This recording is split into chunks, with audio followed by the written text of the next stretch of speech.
Hi, this is Foyaz from Welcome to my channel. Today I'm going to share you how to unclog Epson L1300 Print Head. If your Epson L1300 Print Head is clogged, try these steps in order. Run a nozzle check from the printer maintenance menu. If you see missing lines or colors, the print head is clogged. Run head cleaning using the printer utility or by holding the stop resume in button for about 3 seconds. After cleaning, print another nozzle check.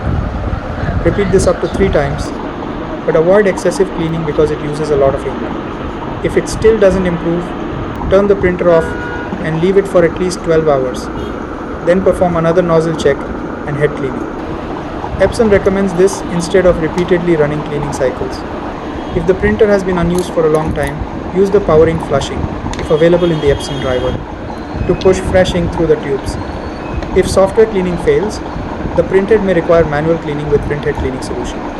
This involves opening the printer and should be done carefully to avoid damaging the printhead. If you like this video, please subscribe my channel.